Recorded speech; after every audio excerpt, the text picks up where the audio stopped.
welcome to our town. Bob Stackhouse, who is in the front row here, I don't know how he got those seats because I don't think he came that early. Suggested the name of this program, Our Town. And this is the wonderful play of Thornton Wilder, Our Town, which was, I like to remind people, was banned in Soviet Russia, could not be produced because after the censors read the play, the play, they thought it was too depressing. They said, you know, people will just commit suicide if they see this play. So when Bob suggested that, he didn't have that in mind. He had in mind the uplifting and wonderful qualities of things that are going on in the city of St. Petersburg. And Carol Mickett's program is to look at those exciting things, to look at what is optimistic, what is bright, what is energetic in our towns, and to explore with individuals who are leading the way what we have in store. Carol is a poet and a philosopher, and she used to have a radio program in the Midwest, and this rhymes curiously with Mayor Kriseman's, our guest tonight's, background as a broadcaster. He got a degree in broadcasting from the University of Florida. Now, many of you may know him, not in that capacity, but as a dynamic city council member for 10 years or more. 10 years? Six. Only felt that way. Just seems like 10 years. And then as a member of the House of Representatives in the state, where he was interested in land use and education and energy issues, things that this audience all care about. So we are very honored to have Mayor Kriseman and Carol Mickett have this conversation tonight here during the first period of the new mayor's tenure. We welcome them both to the Dali Museum for Our Town. Thank you. Thank you.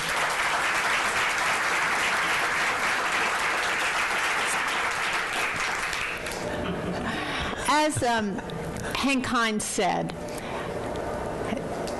this is, my name's Carol Mickett. This is like, And, you know, we haven't had Our Town for 2 months because in November and December, Our Town, which is always the last Thursday of the month, lands on a holiday. So I've really noticed that there's been this emptiness in my life. Because this is one of the most exciting things to do, to have conversations with really intelligent, smart characters. And the other thing that's really wonderful is that there's many people in this room, and I think next door, because people are seeing us next door, that come every month. And it's become this group of people who are part of the conversation. And you know, it's a little like the Warhol show and like Dali, one person. You know, in the Warhol, he makes portraits and makes people bigger than life. And he makes us look at them and think about who they are.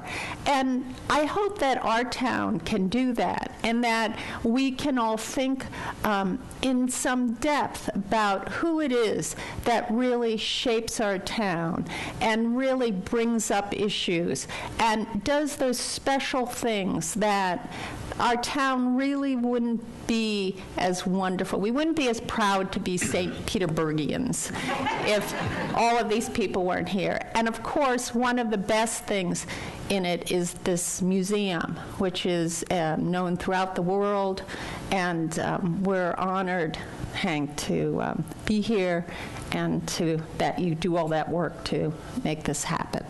So Yes, this is January 2014, the beginning of a new year, and it's also the beginning of a new administration to run and lead our city. And so I am very proud that my first guest could be Mayor Rick Kriseman. So let's welcome him again.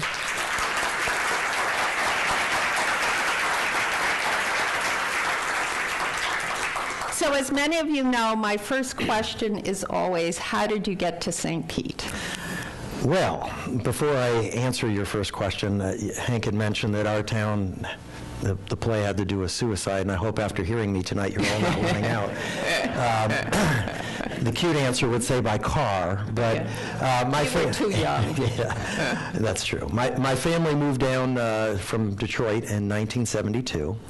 And in fact, I was born in Detroit, and if you've ever seen the Chrysler commercial that has the big highway sign that says 8 Mile Road, that was where I was born. It's a little scary now. But we moved out to the suburbs, and it's kind of an interesting story because there were 3 families who were very close that lived in the suburb with our family and 2 others. And one family moved to St. Petersburg 1 year. A year later, we moved to St. Petersburg to the same neighborhood. And a year later, the third family moved down to St. Petersburg to the same neighborhood. So all 3 of us, all 3 families moved from one neighborhood in Michigan to the same neighborhood down here in And what Florida. neighborhood is that? And this is out in West St. Pete, Yacht Club Estates and Causeway Isles. And it was business that brought my father down here. Mm-hmm. So you were 9 years old, so you're old enough to have a sense of your surroundings. So what was your first impression when you came to St. Pete after you had lived in Detroit? I was glad there was no snow. It was very warm. But in all seriousness, as I was growing up, I quite frankly didn't think I'd ever stay here. Oh.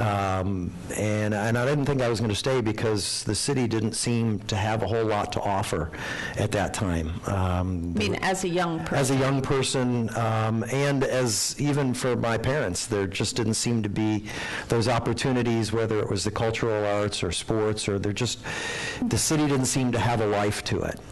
So. Wow, how different now. Yeah, it's thank God, it's very different now. Yeah, and we're pleased you stayed. So, you know, it's been interesting watching the transformation, and it's been wonderful watching the transformation. And for those of us who've been here for a long time, it's been remarkable watching the transformation. But your parents did stay, and so you Yes. stayed, and you went to most of your education here as a young person. I did. So where did you go to school? Finished elementary school at Pasadena Elementary, which is now a fundamental school, and then went to Azalea Middle School, Bogosiega High School, and then ended up going to the University of Florida and coming back home to go to Stetson University College of Law. Is there anyone in here who went to Bogosiega High School? No pilots one? in here? Wow. You did, Jerry? Yeah, I was in the first class. All right, go Pirates. Really? A Bogosiega High School?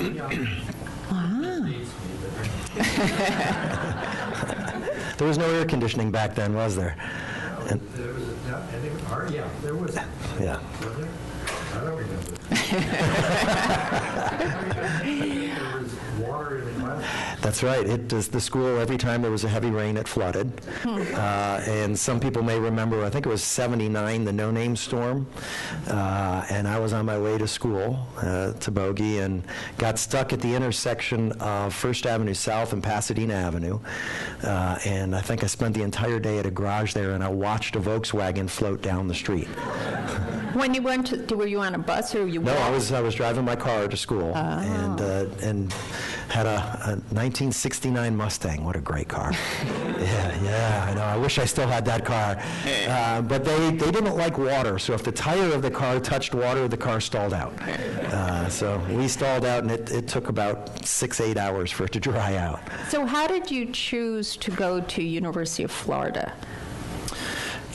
You know, it's funny because My sister started at Florida State. Who's older? Who's older than me. She's 6 years older, and my only sister, my only sibling, and transferred to Gainesville. And so I had gone up to see the school and thought it was a beautiful campus, and somehow just really got hooked on the Gators. And back then, when she was in school, it wasn't really a great time to be a Gator. Oh. We didn't have a very good football team, but I still took a lot of abuse in high school, but still wanted to be a Gator. And did you ever think of going out of state? It seems in Florida that there's a thing about going to University of Florida or Florida State, and not to think of, or USF, and not to think about going away. I never considered going to another school. In fact, I don't think I applied to any other colleges other than the University of Florida. That was where I wanted to go. It had a great reputation.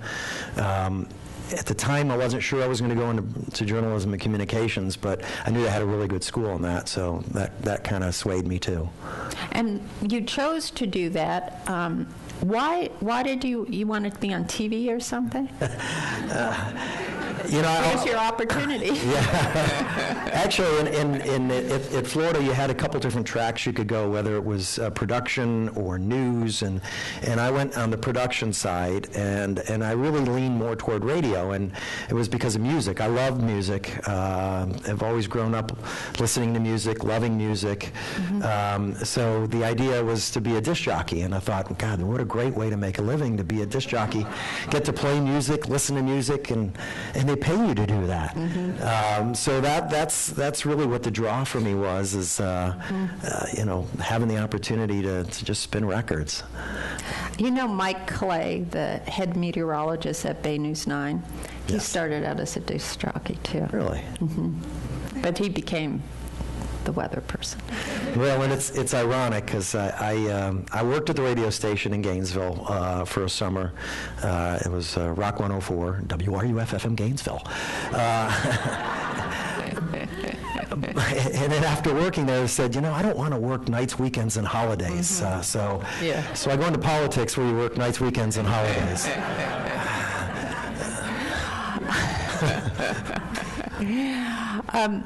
Well, one thing about that is you have a really nice voice, and so I could hear it. The radio seems to, and you have a way of speaking that's very quiet and systematic. And I bet you maybe learned that when you were on the radio. It's possible. The irony of all of this is, for somebody who went into broadcasting and now is doing what I'm doing, is I get nervous every time I speak. Of course. I've been doing this in public service now for 12 years, and every time I get in front of a microphone, sitting here today, I'm always nervous. Right. I think we all are. Yeah. But that means you're alive at least, so that's a good thing. Yeah. So what's interesting is that you did all this broadcasting, and then you went to law school, which doesn't seem like the path one would take. So how did you choose to go to law school? That's the interesting thing about law school, though, is, and I've said this to a lot of students who are thinking about going to law school, is, you can major in anything. You don't have to go the typical route that people think of, whether they get degrees in history or political science. For law, you can get it in anything, and I recommend that because we lost 30% of our class in the first semester. So if you had gotten your degree in political science or history, it really limited what your options are. So I always tell kids, do something that you love as a fallback in case law school ends up being not what you want to do. But my dad always said to me, you seem to want to debate all the time and argue all the time, so you should be a lawyer. I thought, well, that kind of makes sense, I guess. So it seemed like it's an honorable profession, and the nice thing about being a lawyer is you really get a chance to help people that are in need and that have problems and issues, and I like doing that. Was always something that I kind of enjoyed doing, so it seemed like a way of marrying helping people and getting to argue. So. But one thing about people in politics, people who hold public office, is a great number of them are lawyers. So I guess being a public servant holding office is a job opportunity for lawyers. Interestingly, when I was up in Tallahassee, you know, most people think that the legislature is made up all of lawyers, but it really isn't. The percentage was, I want to say it was somewhere around 30%, which was much smaller than I would have expected too. I do think it's an advantage though, because, you know, we work, as a lawyer, you work with the law every day, you know, and if you're going to be someone who's involved in making the laws, it helps if you understand the impact of what you're doing. Right. So I think there's a natural connection. And you have to read very complicated documents and contracts, and that you have the ability to do that because you've been trained to look at complicated cases and know how to think through them and what the consequences are. Hopefully. And I say that because unfortunately, you know, there was a certain segment that I served with who really didn't necessarily do their homework the way, certainly the way I do. I was never comfortable voting on anything that I hadn't read first, and tabbed and highlighted and all those things. So when you finished law school, did you then practice law? Were you in a law firm? I was. I clerked my last 2 years of law school for a firm in town. Right as I was getting ready to... What firm was that? At that time, it was Parker, Bidding, Keene, and Hayes. And right when I was graduating, that firm split up, which unfortunately seems to happen a lot in that business. And a couple of the partners asked me to go to work with them. So I went to work for them and worked for them for a couple of years. And that firm split up. I then went to work for another firm in Dunedin, which was a long drive. And after doing that for a year, 45 minutes each way, I kind of got tired of it, had an offer to come back to St. Pete and practice there, and that firm split up. Yeah, and I went to work for another firm, and actually, before I went to work for them, I interviewed with a couple different firms, and one of them was with the county attorney in Sarasota, and I'll never forget that attorney looking at my resume and saying, "You must be like the Black Plague. Everywhere you work, they break up." I was going to say that, but I thought I wouldn't. So that's why I'm here, because you can't split up. You're the county attorney's office. And ultimately ended up opening my own firm and had that for 13 years. Oh. What was it called? Law Office of Richard D. Kriseman. It took me a long time to think of the name. And did you have a specialty? Yes, my focus was on personal injury and representing people who've been injured in accidents. Yeah. So how did you decide to run for office? Oh, it's an interesting story. There's some. And was city council your first thing you ran for? First thing I ran for was city council, but I first got involved in 1986. A high school friend of mine who was... How old were you then? I was 23. Okay. And he was 24. And you were... Where were you in? Were you out of school? I was I was still in law school. Right. Okay. He decided he was going to run for the state house. He'd never run for office before. He was going to run against a 5-term incumbent. And since he figured he's never run for office before, why not have somebody manage a campaign who's never done it before? So he asked me to do it. He didn't get elected. He didn't get elected. He ran a very respectable race, but did not win that year. Ran again the next year. I was involved in that campaign. And who is this? His name is Lars Hafner. Lars Hafner. And do people know him? Yeah. And yeah, he's a great guy. He ran in '88. I couldn't manage his campaign because I was now practicing law full time, so I didn't have the time to put in to do that. But I did work on his campaign, and he did win. And he served in the House from '88 to 2000.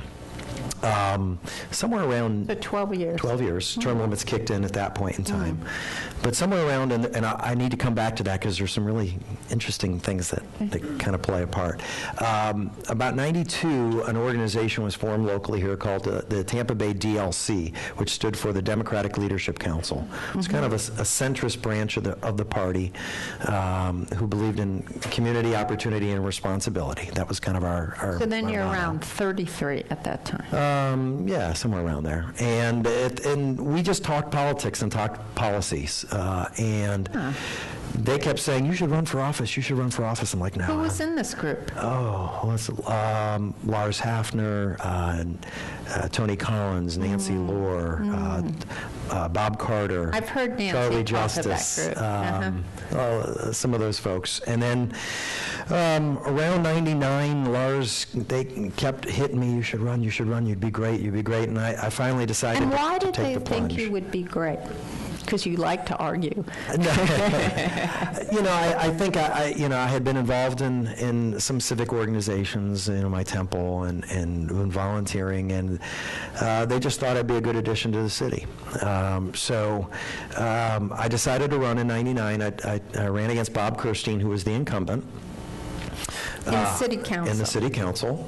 Got in late. And were you running on the west side? Yes, it was in District 1. District 1. So we ran a good race. It was a good spirited campaign. Bob won, and shortly after he won, I went and met with him. We had lunch and had a real nice conversation. He's a good guy.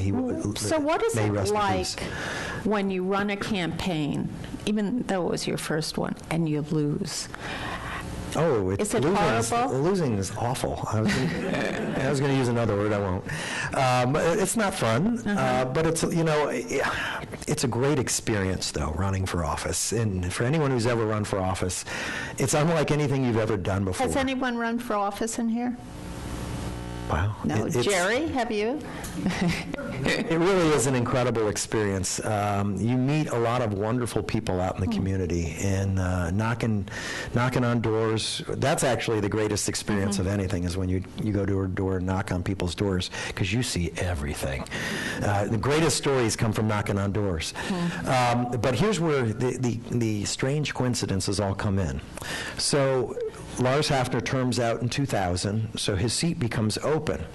And he's in your district? And you're in his district? I'm in his district. So his legislative aide at the time, Charlie Justice, decides to run for his seat. Charlie Justice was his aide. Started out as his aide. And running against Charlie Justice on the Republican ticket was Bob Kirstein, which meant Bob had to resign his seat on city council. I applied for the position, and city council appointed me to fill Bob's seat, and that was in December of 2000. And who was on city council then? Oh, boy. You remember? Let's see, this Larry Williams, because Ernest Williams was also appointed at that time.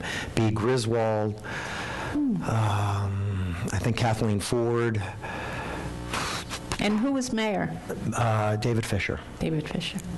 So I served actually the last 3 months. This is before I lived here, so this is not my history. So I get appointed in 2000. I had to run again on March of 2001 to fill the balance of Bob's term. So I ran again and was successful. But and who ran against you? Ooh, boy. Someone from your district. Someone from my district, yes. And I think I won by 76 or 78% of the vote.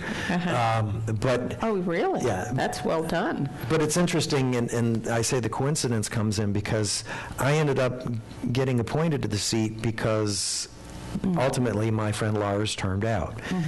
It gets a little stranger, if I may continue. Yes, absolutely. He was your campaign manager. He did help me a lot, actually, and did help me out in 99. And in 2006, I had been serving in council for that point in time. Charlie Justice decided to run for the state senate. So the House seat came open, the House seat that had been held by Lars Hafner. I ran for that House seat, and I won. So I ultimately ended up serving in the same seat that I was a campaign manager for in 1986. So it's kind of strange. So things have a weird way of coming back around. Yeah. So what was it like being on city council? So they convince you to run, you lose, then you're appointed. You're supposed to win anyway, and then you run again and you win. Now, was it wonderful? It's the greatest full-time, part-time job. It's a part-time job, so I still was continuing to keep my law practice. But it is But if you do it right, can't do anything it's else. very difficult, and I like to read everything before I came to the meetings. I like to be prepared. I tried to represent my district and really pay attention to what was happening in my district, but also, looked at the community as a whole in every issue that came in front of us and what was the impact it was going to have on the city. But it was wonderful. I mean, this is where you get things done, is on the local level. So I went to my dentist this morning, and he lives on the west side. So I asked him about being on the west side, and did he feel neglected? Because that's something we hear a lot. Is downtown gets all the attention and all the money, and the west side. And I know that you represented the west side, and he basically said there's not much. He'd like to see Central Avenue down that developed so there were places to go. Absolutely. And have more of that. But he comes downtown a lot and does things. So when you were representing the West Side, what issues did you sort of raise for them? Because I have to say, I live more or less downtown. I live in the Boatyards, which is close enough. And I don't go out there very much, right? I go downtown. So it's a different way of looking at St. Pete. Oh, So yeah. what's the way of looking at St. Pete when you live where you do? Well, first off, we used to consider ourselves the Wild Wild West out in West St. Pete. Oh, I see. And it was. For years and years, there was always a feeling in West St. Pete like we were ignored. And if you talk to people in West St. Pete, that's the way they felt, and typically that's the way they voted. If you look at the elections for mayors, West St. Pete tended to always vote for the mayor who didn't come from the downtown area, because they felt like everything happened in downtown and we were ignored. I came in at the same time Rick Baker came in. And, one of the things that he did, which I appreciated greatly, is he came to me and said, what do you need out west? What would you like to see happen out in West St. Pete? And we talked about some of the needs out there, and there was a great deal of attention, I think, that was paid And what were to the West St. needs? Pete, such as we now have the West St. Pete Community Library, which is the largest library in the city. It's out in West St. Pete, 50,000 square feet, 8,000 of which is just for children. It's a magnificent library. So we brought that out. We redid the Northwest Community Center. The Jungle Prada Pier was redone. The Walter Fuller Park was redone. There was just a lot of attention that was being paid, and resources that were being spent in West St. Pete. And a lot of the tax base is out in West St. Pete. There's a lot of waterfront out there, especially in Yacht Club Estates and Causeway Isles and on Park Street. And for that reason, there was a lot of people out there who felt like, we're paying a lot of these tax dollars and we're not seeing the benefit of them. So I think the mayor recognized that, and together we were able to really accomplish a lot out there. And I think that's part of the reason why I don't hear the grumblings out there like we used to hear. We've really tried to pay attention to that area, and that goes to, his attempts to create the seamless city, recognizing all areas of the city and trying to bring all areas up and pay equal attention. Well, I think that's really important, and I know as mayor, you're paying a lot of attention to the south side, which is an area in St. Pete that feels like it gets ignored. It doesn't get the money that other places get. So it's a nice way for you who had that experience of feeling like you're far out to now be mayor and understand those issues. And there's been a, for longtime residents, there's been a historical barriers or boundaries, I think, that have existed. West St. Pete's always felt neglected. If you went to school in a South Pinellas County school, you always felt like North Pinellas schools got all the money and all the resources. And if you lived out in West St. Pete, you never crossed 34th Street. And if you lived in the east side of town, you never went west across 34th Street, and both sides never crossed Central Avenue. Right. And headed south. So those are all boundaries that, are starting to break, but we have to do a much better job of breaking all those boundaries down, because we're really blessed when you think about it, especially if you live in any other community. You can get from West St. Pete to downtown in 10 minutes. Absolutely. It isn't half an hour or an hour drive, which it is in a lot of other communities. So, those boundaries need to go away, and I think it's our job to do that. What's also interesting is that this notion of making one St. Pete, but yet we're a city of neighborhoods, and the neighborhoods do have distinctive characteristics. Absolutely. So, how to make one city with many different little characteristics. And that's what makes a city interesting. I mean, New York City really is that. It's a city of neighborhoods, just bigger and a little more developed, but... Well, and it's actually was one of the things I talked a lot about during the campaign is you go to other communities, whether it's New York or Seattle or Boston or, and it's one community, but there are individual districts or neighborhoods, and those cities really celebrate those neighborhoods and those districts. And, when you get a map, for example, if you're staying at a hotel, you don't just get a map for the downtown core. You get a map that talks about the whole city, and it tells you that, out in West St. Pete, you've got the retail district, and that's where it's all based. Or if you're in Midtown, you can go to the Woodson Museum. So it talks about those things, and we haven't done a real good job of that in St. Pete yet. And one of the things, though, in New York that distinguishes neighborhoods is the food, right? Let's go to Chinatown. Let's go to Little Italy. Let's go to the West Side. Let's go to, Times Square and get a hot dog. You go to these different districts, and it would be really interesting if St. Pete could develop some of that diversity in food and shops and... Well, I think you're going to start to see that, because I think it's starting to happen now.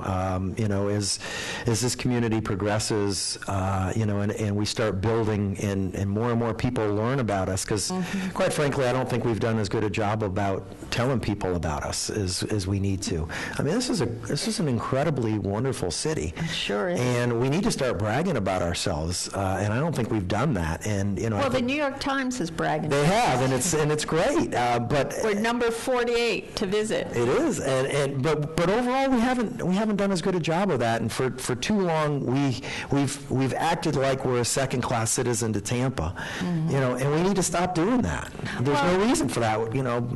I love my friend across the bay, Bob Buckhorn, but we're a better city than Tampa.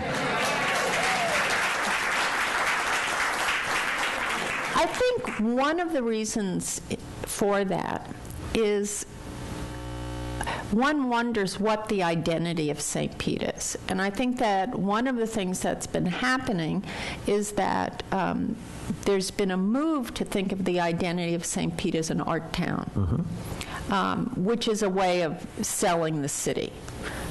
And certainly the Dali brings in a lot of people to this city, but to think of a much broader umbrella. And that's one way of looking at this city. Another way, and we had Larry Lambrake from SRI, and Jonathan Ellen is that whole, and USF, this whole research corridor. Yes. And of course, we can always have, like at USF in Tampa, an Institute for Research and Art. And that's an interesting thing to do in St. Pete.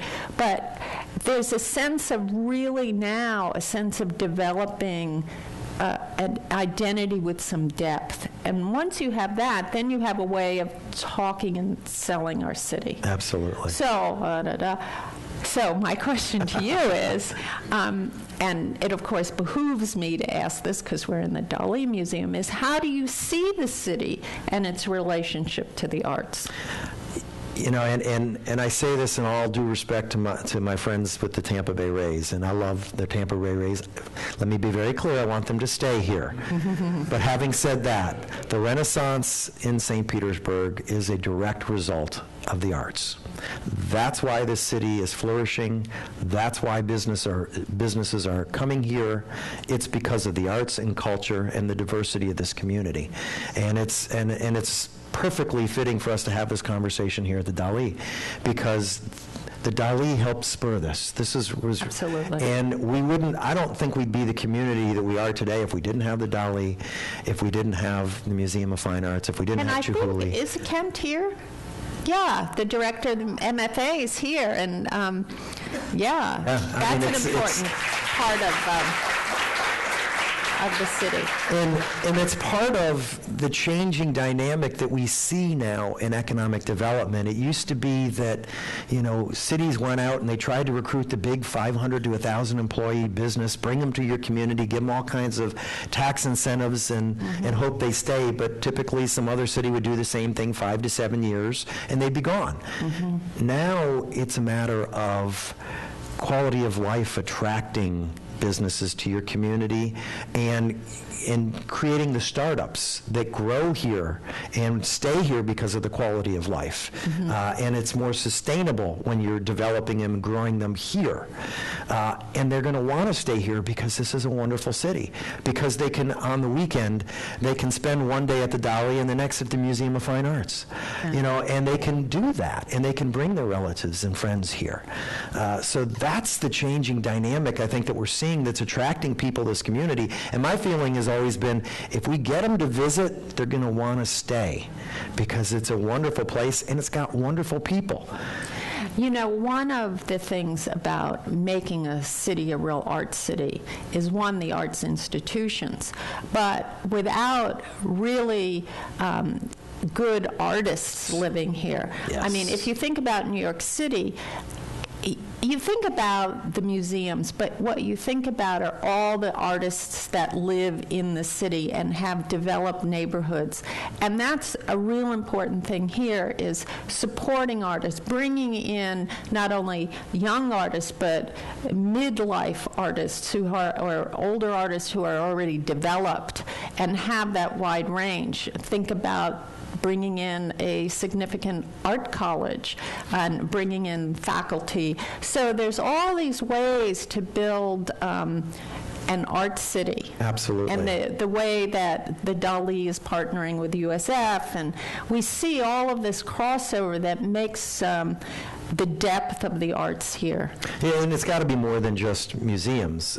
You know, when I'm sure for all of you, when you travel to other communities, you go look at the galleries and you go shopping, and you know. So to me, it's having galleries throughout the city, not just in the downtown core, but I want to see them throughout the city. I want to see public art everywhere, not just in downtown, but in South St. Pete and in West St. Pete. If you've been to Charlotte, the public art is amazing there. But it's also the music, and you know, we have And the theater. And the theater. We have some incredibly talented musicians in this community, and I could see a time where we're giving Austin and Seattle and Athens, That would be Georgia, a good. run for their money, and theater. You know, whether it's a St. Pete Little Theater or out in West St. Pete, the Free Fall Theater. I mean, you know, there's more. American Stage, absolutely. I know I can go on and on, which is wonderful that we have those choices here, and Right. that's Well, what's you know, developing. Mayor, that sounds really good.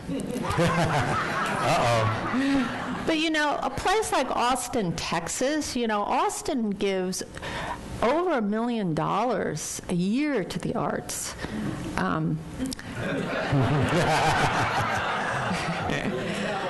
And, you know, St. Pete, you know, I think maybe 100,000.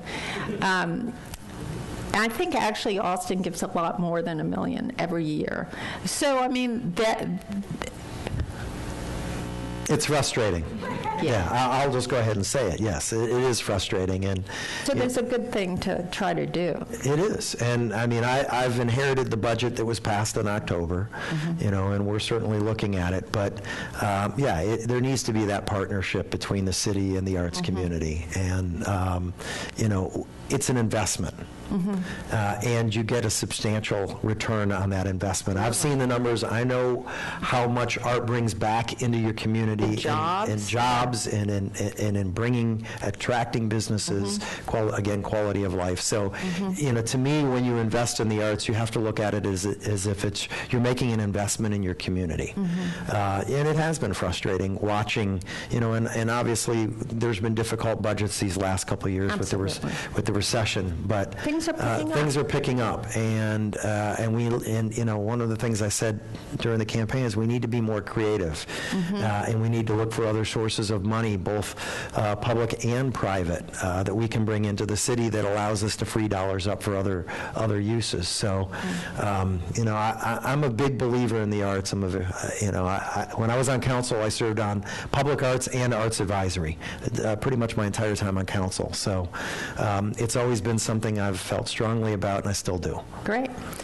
So one of the things that you have that no other mayor has had is experience in state politics. And so to do any of these things, you have to communicate with what's going on in the state. I mean, you do get dollars from them, and the city thrives from that. So what happens up there? You really want me to tell you? They say you don't want to see how the sausage is made. It's very true, believe me. It is kind of fascinating when you think about it, in St. Pete's history. We've never elected before me a mayor who had experience beyond city council. I'm the first one who's ever had any elected experience beyond that. And you have to go to Tallahassee and talk and lobby for things. And you absolutely do. It's the nature of the beast. Whether we like the system or we don't like it, it's what you have to do. And we live in a world today that's about relationships. So you have to have relationships, and you have to be able to work those relationships. And even though I fought vigorously against things up in Tallahassee, I still have relationships with folks that were on the other side of the aisle from me, and they know I'm going to be coming up there, and I'm going to be asking for things for this community. Likewise, you have to have relationships in Washington, and I've already been fortunate. You've been in the White House. I have, and and it was incredible. That was really good. Thank you. To be able to spend an hour and a half, pretty much, sitting in a room with the president and vice president, and having them look directly at you and say, what's happening in your community, how can we help you, is an incredible opportunity. That's incredible. I mean, it's incredible for our town to be selected. Yeah, to be up there with the mayor of New York and the mayor of Los Angeles and the mayor of Boston and Seattle, and here's St. Pete in the same room. And I told them what some of our issues are. And what did you tell them? What were the key ones? That you needed money for the arts? I talked a lot about income inequality and about poverty that we're facing here in St. Petersburg. And we are. I mean, that is a big issue here. It is. And, and we're looking at Agenda 2020 and looking for resources to try and help us deal with poverty and reduce poverty. Because did they promise us anything? The promise that was made was to look and to try and help. Okay. And to make their staff available to us. We also heard about some grants that potentially are available that, I'm not sure that the city either was aware of or has even applied for. So we're looking at those things now. I talked about Biggert Waters and the impact that flood insurance potentially is going to have on this community. And that's already is, and it's a huge issue. I talked about public transportation and how frustrated I was that our governor turned down the money that was available. Yeah. So those were some of the issues that I talked about, and it was fascinating though, because a lot of the issues that we're experiencing here, the other mayors also talked about that they're having in their community, and what the president said is that there's a renewed recognition in Washington, and in particular in the White House, that it's at the local level that things are getting done, that the gridlock in Washington and the gridlock in the state capitals is really preventing things happening, but it's mayors and city councils who are really making a difference and are being creative and innovative and looking for solutions instead of, arguing about policy, politics. Well, one and I think of the that's things true. is that on a local level, we're friends. We are. We're neighbors. We eat at the same restaurants. I mean, there's something about, you walk your dog together. There's something about working together in that way. Well, and it's interesting because every level up you go, the less in tune and in touch you are, I think. And as I said to a Kona leadership meeting the other night when I spoke to them, I said, you all in the neighborhood associations, you all are actually even closer to the ground than we are in council and in the mayor's office, because you're dealing with your neighbors every day. Right. We hear about it when you share it with us or they communicate directly with us. But each level up you go, you become more detached, I think. And it's unfortunate, and it used to really frustrate me because I served for 6 years with a lot of former mayors and former city councilmen, and I used to watch their votes, and I used to think to myself, did you forget where you came from? Because the policies that you're voting in favor of are hurting your community back home. What are you thinking? Yeah. It amazed me. Well, one of the things that's different on this level is that we're not supposed to have a party, right? City council, the mayor, strictly speaking, you're not a Democrat or Republican. You don't run like that, although we sort of do. But the idea is that you're sort of one party together. And as you go up, you get defined by what party you're in. And I think when you're in the neighborhood, like in our neighborhood, like Jerry and Patty live in our neighborhood, we're all out every morning walking our dogs. And I know who the Republicans are. I happen to be a Democrat, and I know I don't agree with them. But we know all about their family, who's sick, where the kids are, what kind of dog they have, and we talk. And that type of thing pretty much goes away, although having a good argument is always a good thing to start a morning with. But there's a love and respect for these people because they're part of your neighbor. They watch your dog when you're gone, or if your door's open, they go and shut it. And so it's too bad that we can't have that, as you say, all the way up. Well, and one of the unintended consequences, I think, of term limits and of getting rid of the gift law is it created that problem or expanded that issue, and I'll explain what I mean by that. When you term out, you don't have as much time to get to know each other on a one-to-one basis more and work with each other and form that relationship.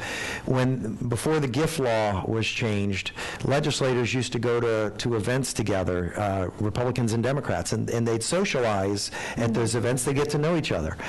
It's a lot harder to stab the other person in the back when you know them personally, when you have a personal relationship with them. And when you're on a local level, you tend to have more of a personal relationship. So I think that's part of the reason that you don't see that. And as they say, potholes don't have a party. It's true. Yeah. On the local level, it's all about getting things done and fixing things. And the problem, I think, in Tallahassee and Washington both, and it's both parties, is that there's such a desire to maintain power that they forget that if you have good policy, you're going to get reelected. You don't need to, to exercise your power. Just do good policy and people will reelect you. Yeah. Good idea. It's kind of simple. So one thing about your coming back to St. Pete and becoming mayor is the people that are on the city council, I do, and it's a great city council. It is a great city council. I'm very excited about working with this group of city council members, and I want to have a good relationship with them. I think that's really important. That was one of the things that, when Mayor Baker was mayor, he worked really hard to make sure that we all were going in the same direction, council and the mayor, and that we were brought in on things, and we were included, and we didn't feel left out, and that we were consulted. And I think that's important. If your council and mayor aren't headed in the same direction, then you're not going to go anywhere. So it's really important for me, if I'm going to be successful, and if they're going to be successful, we have to work together. And we have to be willing to share ideas and share the credit. And again, that's another thing is, good ideas, you get reelected. It doesn't matter who has the good ideas. We all win when there's a good idea. So if a council member comes to me and says, hey, I have this idea, if it's a great idea, it's good, let's do it. I don't care that you get the credit. It's a great idea, and guess what? I'm going to look good too. Yeah. And we all win. So so as mayor, you have you have your staff, you have the city council and all the people that work. But the other partner you have is the newspaper. And one of the things that Bob and I read the newspaper every morning. We're like addicts about newspapers. The Tampa Bay Times will be happy to hear that. Yes. And so, but one thing that was really interesting is while you were running for mayor, you could do no wrong. You were like, this guy is like the best thing you've ever seen. You have to elect him. And as soon as you were elected, it was like, whoa, this guy's really horrible. He's breaking the sunshine laws. He's talking to people on the phone. I can't remember what. Oh, you were spending all this money on a new staff. You're doing this and that. And what's interesting is that has a lot of input. So, my dentist this morning, I interviewed my dentist because I wanted to know what he thought. And those are the things he mentioned. He's a smart guy, he reads the newspaper, and that's what he believes about you. And we've talked about it, so I know some of the nuances. But when you're in public office and newspapers have to sell, how do you, that's like a spokesperson, and they like to find what you do wrong. So how do you deal with that? Do you ignore it? Do you try to talk to them a lot? Hi, Andy. Yeah, I do try and, I think it's important to have good communication with the newspaper. And how does that work? Does someone come and talk to you all the time? The reporters certainly, contact the office and we talk. But you have one person who's assigned to you? Well, there's a couple reporters that cover City Hall and that cover us. But I've also tried to reach out, and I've had lunch with Paul Tash. I've had lunch with Tim Nickens. I think it's important to have a good relationship and to have good. They do steer the paper. Yeah, but I think it's important to have a good communications and dialogue. And what I've always said, and I'll always say, is if I say something stupid, if I do something stupid, I expect to be called out for it. The only thing I ever ask is get the quote right and get the facts right, because there's nothing more frustrating than when a quote is wrong or if a fact is wrong, because there's really little that you can do to fix it. And as you all who read the paper have probably seen, if there is a correction, it isn't in the same place as the story was, and it's typically really small. It is. So that's all you can hope for, is that they get it right. But that's their job, and they're doing their job. And again, if I do something that they think is wrong, they're going to call me out on it, and that comes with the territory. But we do know that oftentimes, we need the paper. We definitely do. I can't advocate more for it, but oftentimes I know that I've been at events, and I'll read an article and I go, wasn't I there? This is not. Is this the same one I was at? Yeah. So, one does have to recognize that, but yet the newspapers are one main avenue of getting input. So it's hard to be able to judge if you haven't had firsthand experience. Yeah. So it must be really frustrating for someone who's being written about all the time. We live in a very different world today than it was, even 10, 15 years ago, because of all the different news and media sources that exist out there. And you never know really if the information you're getting is really true and accurate. You hope it is, and everybody has different sources that they trust, whether it's the Tampa Bay Times, or whether it's MSNBC or Fox News or CNN, or who's putting a spin on what. To me, I think everybody, at least I do, always take things with a little grain of salt, and look at it and say, okay, am I getting the whole picture? If you could influence the newspaper, what would there be anything you would suggest? Again, the only thing I ever ask, because they do have a job to do, and it's an important job, but is just to make sure that they get the facts right. And I know, I think, quite frankly, it's a much tougher climate for reporters today than it's ever been, because, the economy isn't as good for them. So there's not as many reporters having to cover more. They don't have as much time to turn around. The public has gotten more salacious in some ways, where they want, that gotcha story, and the result of that is you don't read sometimes the good things that happen in the community. And that's a shame, because aside from the fact that, there are good things happening, it impacts the way we all feel about our community. And that has how we feel about the city we live in has an impact on the community as a whole. I'm a big believer that, just like the broken window theory, when we feel great about the city we live in or the neighborhood we live in, we tend to care about it more and take care of it more. Yes. And that's kind of the downside sometimes that you get, and in some ways, I don't blame the paper, because that seems to be, what people want more, and they're having to compete with CNN and MSNBC and Fox News, and the online blogs that are out there that tend to go more for the gotcha story. Yeah. But that's the world we live in. So, as mayor, you have a lot of things on your plate. Right. You have a new police chief, new police station, things going on with the fire department, the Rays, the pier, the South Side, Midtown, raising millions of dollars for the arts, and I like how you slipped that in. That was good. and on we could go. But, you've only been mayor. You haven't even been mayor a month. So we can't... I haven't solved them all yet. Goodness I know. Gracious. And we can't expect you to solve them all. There are things we hope you aren't solving in a month, because they're things that need thoughtful consideration and dialogue and conversation. But given your experience in the public sector, you must have a strategy, how you approach an issue. So could you tell us that?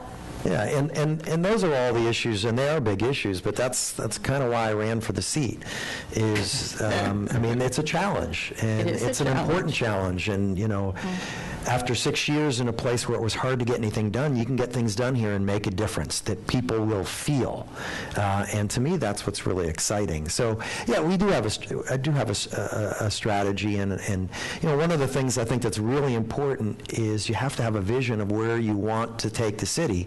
And that vision and that direction has to be based on a set of core values. And once you know what your values are and the vision of where you want to take it, then you work on what are the goals and the strategies to reach those goals. So what are your values? So, and we're actually, that's one of the things my team has been working on, because if you go to the city's website, and God bless you if you do, it's not an easy website to navigate.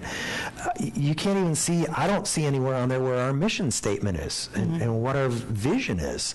So we're working working on defining that. And who's this we? We is myself and my deputy mayor, Dr. Kanika Tomlin, who, if you haven't met her yet, she's an amazing woman. She is. And I've really, I've caught some grief over the team I put together, but this is a really talented group of people. You look at the director of urban affairs, Nikki Capehart.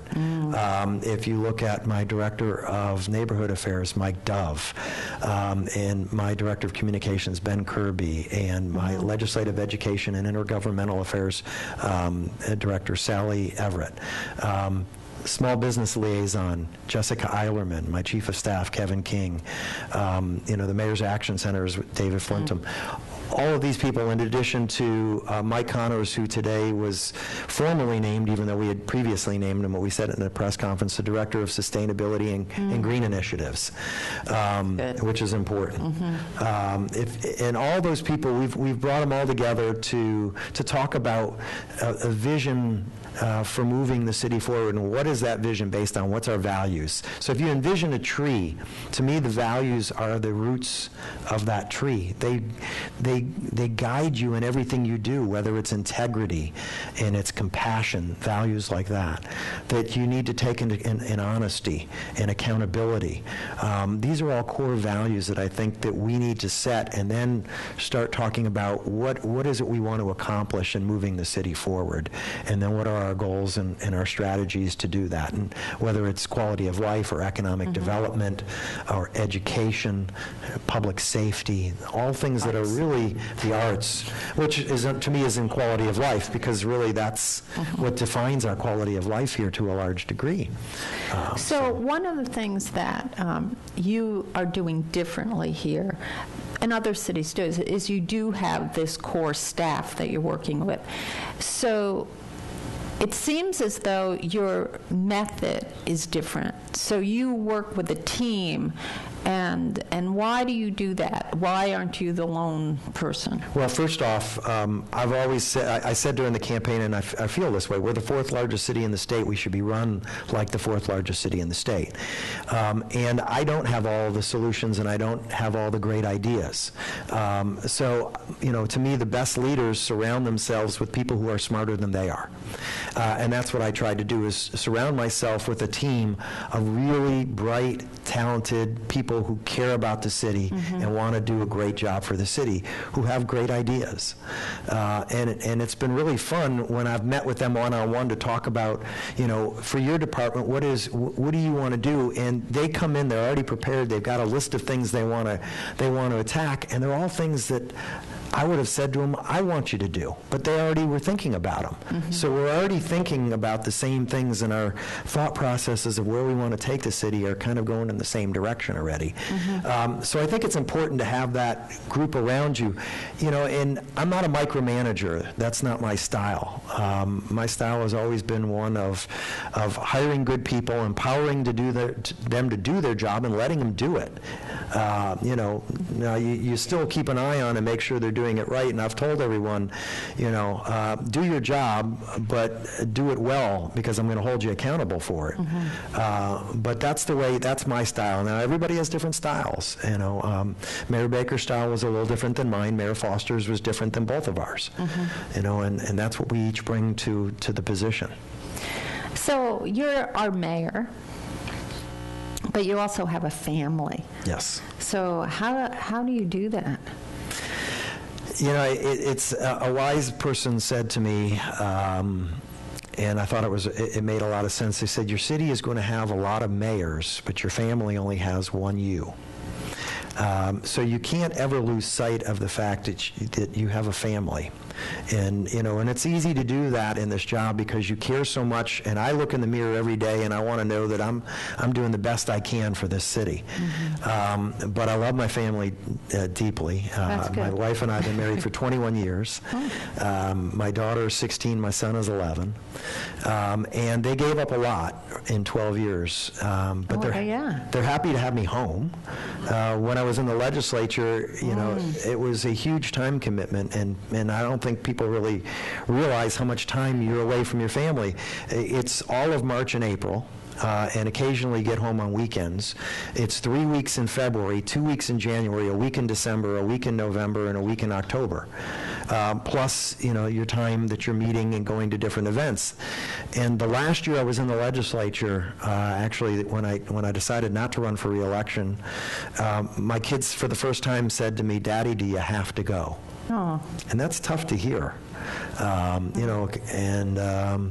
So this is a lot nicer. It's a lot nicer to be home with them, to be able to see them in the mornings, to see them at night, to go to and play golf with my son, who's an avid golfer. Did they give you advice? Oh yeah, all the time, especially my son.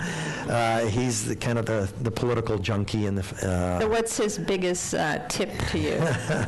Don't say something stupid.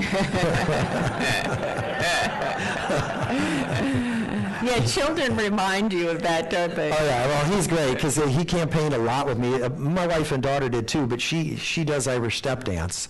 My daughter does. So a lot of times I was knocking on doors. She was at dance class in Tampa, so he would go knock on doors with me. And early in the process, we were out getting petitions signed, and I talked to somebody and asked them questions. And if I didn't ask them, by the way, would you be willing to sign this petition? I'd get a, Dad, you didn't ask them to sign the petition. But it was great for them. It's because they get to see firsthand what's happening in the city. And I don't think we can start early enough with our kids, teaching them about community service, about giving back to your community, and our civics, and being how involved. It all runs. Yeah, absolutely. What are their names? Jordan is my daughter, and my son is Samuel. And your wife's name? Carrie.